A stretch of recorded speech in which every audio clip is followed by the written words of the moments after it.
Welcome back to another Mobalytics tier list video. Today we're taking a look at all of the changes to our low elo tier list with this patch 12.14. Some fairly juicy changes this patch with various champions, systems, items and dragons being buffed or nerfed, so let's get into it. Remember though that you can find more information about any of the champions featured in this video like guides, counters, builds, runes, combos and lots more, so click the link in the description to see them for yourself. Let's start off with that top lane as usual then, and in the god tier we have Darius. In the S tier we have Poppy, Garen, Shen, Wukong, Ornn, Mordekaiser, Kayle, Olaf and Akshan. Yorick, Lilia and Dr. Mundo fall from S to A. Trundle, Malphite and Shyvana move from A to B, and Volibear and Renekton fall off screen into the C tier. Now Aatrox is having a few changes this patch, and despite having his health buffed, his healing is going to be reduced throughout the game, so overall it is a bit of a nerf. Aatrox has been in a fairly healthy spot for a while and sat comfortably in the B tier for a while in low elo too. He's definitely the kind of champ that you can really dominate games with if you're ahead and if you know what you're doing, but to be honest there are quite a few champions that can do his job easier and more reliably. With healing being hit pretty hard this patch in general, this change could hurt the guy more than you think. We'll have to see how he looks a few days into the new patch, but for now we're just going to keep him in that B tier. Gangplank has been everywhere for the last few months. He's been one-shotting squishies with barrels left, right and centre, and despite being spammed by a huge amount of players, he's still not been nerfed and he's still very scary.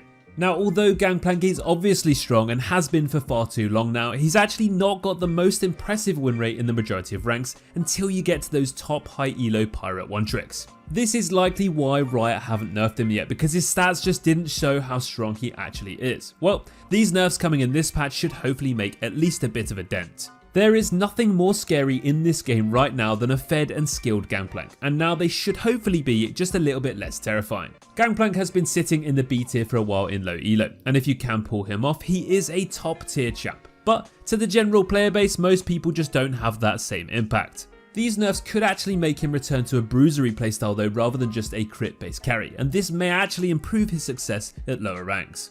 Teemo has just been a bit quiet this season really. We really haven't seen too much of him compared to usual, and this is likely just due to him not having too much of a place in the meta. Teemo is built to bully melee top laners. He then snowballs and controls the map with those juicy mushrooms. However, a lot of top laners just take Ghost now and they just charge at him and kill him, and he can't really keep up his spacing and kite and poke and actually do his job.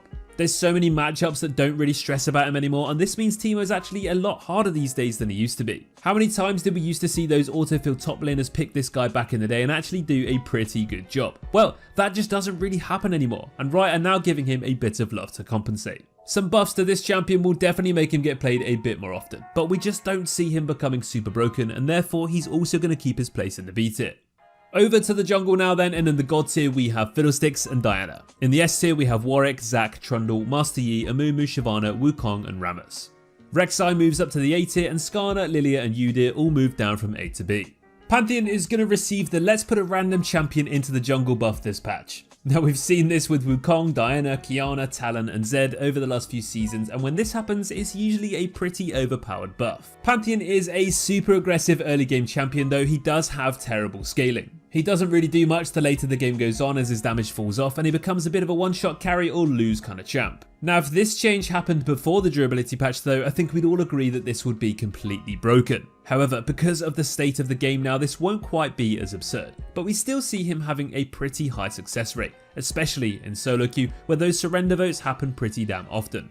Pantheon's ganks are going to be very hard to play against though because of the nature of his point and click stun and his early game damage, so if you do see him you're probably going to die. If Pantheon does start snowballing, he deals some absolutely crazy damage, so if you're playing against the Spartan in the jungle over the next few weeks, be very careful as it could be better than you think. From the Spartan to the Demacian, we also have some Jarvan buffs this week. This guy is another jungler that's just not really been around for a while now. He's all about those early ganks, those repeat ganks, and those early kills against enemies with no summoner spells. But he's just lacked a bit of damage recently, and his clear isn't that impressive either, so he actually does struggle to play to his strengths. The buffs this week, like many of the others already mentioned though, probably aren't going to make him super OP, but they should help him out a little bit. Jarvan is quite a difficult champion to balance because he's very popular in the pro scene when he's strong due to his reliability and his ability to actually be useful without too much income. With dragons being buffed pretty significantly though, and them being even more of a priority, fantastic bot lane gankers like Jarvan could see a little bit of an increase. So we aren't going to rule him out just yet. Jarvan's going to keep his place in that B tier for now, but let's see how he pans out over the next few weeks.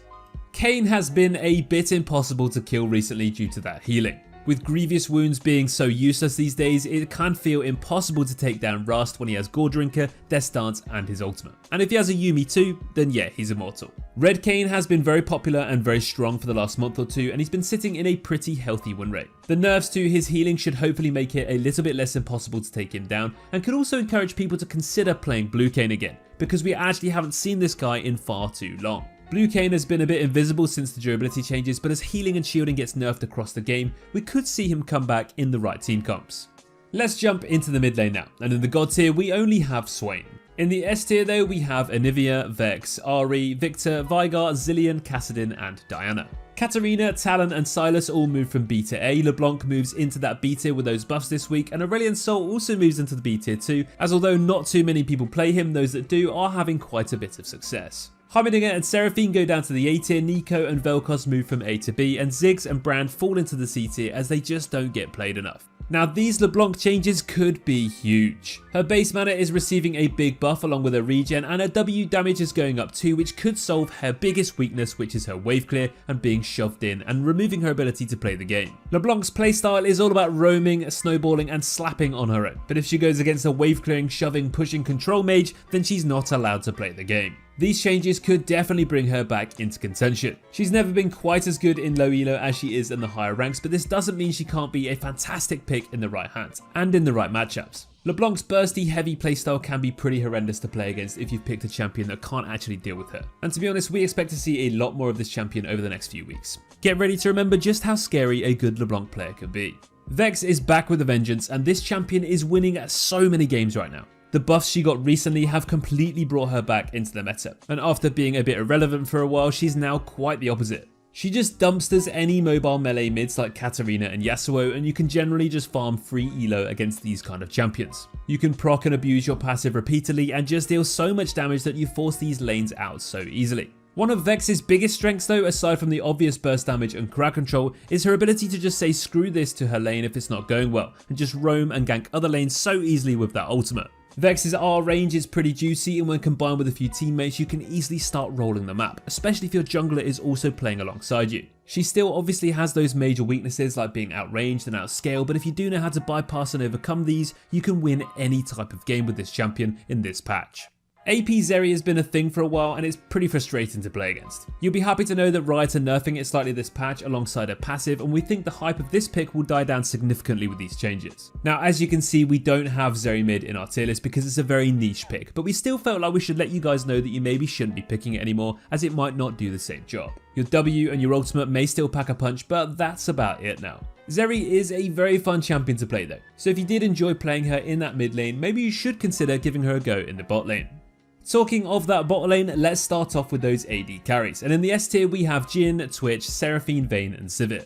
No massive changes to the tier list this week in the AD carry position aside from Ziggs moving down a tier, but in general there could be a fairly big shift to the AD carry meta, depending on just how big those sustained changes are this week for the support role. Let's see how it all looks as we settle down into this patch. One champion who did get buffed though was Varus, and they just added a bit of base AD to him, which probably is not going to make him busted. Talking of busted champions though, Seraphine is getting some nerfs. Now these nerfs are going to bring her down from the god tier in this role, but we honestly just don't know how much this champion will actually fall off this patch depending on the rest of the item and system changes. Healing items are all being nerfed, but if you just go for the typical AP Landry Seraphine setup, then you really shouldn't actually be affected too significantly. Seraphine has been absolutely everywhere for the last few months. She's being played in 3 different roles, she's being picked in almost every team comp under the sun, and she's winning a lot of games. The bot lane in the AD carry role is definitely her most successful position though, and these changes may not actually impact her here as much as the system changes do in other roles. We're going to keep her in the S tier for the time being, and let's see how these changes really impact her over the next few days.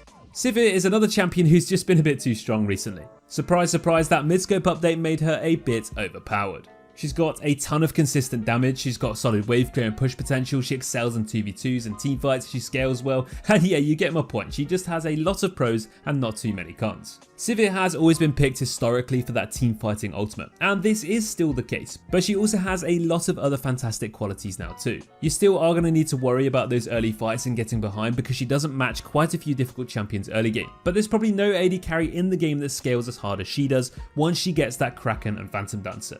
The sheer damage you deal with these items in fights with your QW and auto attacks is crazy, and if you're paired with the right support like a Lulu, you're probably going to have a lot of fun. Sivir is receiving some nerfs this patch, but we just don't think they're going to dethrone her just yet, and therefore she's going to keep her place in the S tier.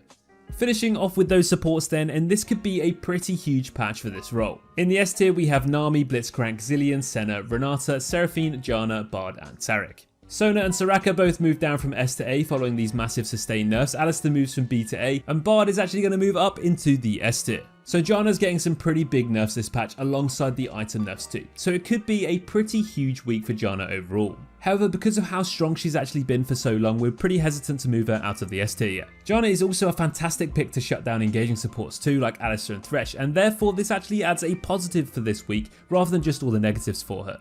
Janna has just been so good all season. She has fantastic versatility in her kit with all the amazing things she provides, like that CC, those shields and a disengage. She is a brilliant pick into so many different lanes and comps, and her scaling and impact throughout the game with her utility is just way too good to ignore. Now, as we said, these changes could have quite a big impact, but we are going to keep her in the S tier for now and see how this patch plays out for her. The king of roaming is back, and with healing nerfed and himself being buffed, Alistar could really make his return this week. The menacing Minotaur has a huge amount of CC, and this means his ganks in the early game, his level 2 all-ins, his huge 2v2 threat and his teamfight threat too are going to be pretty damn scary again. Despite being a very all-or-nothing champion, he isn't just dive and engage though. He has loads of PL2 just from the sheer amount of CC he has, and he can tank and absorb so much damage with that ultimate. Alistar can sit on his backline, sponge tons of damage and CC and protect his carries with the disruption, or he can dive into those teams, set up huge AoE wombo combos and win the games by himself that way. A meta with Alistar in it is always more enjoyable to watch, but just be careful if you are playing any immobile AD carries this week.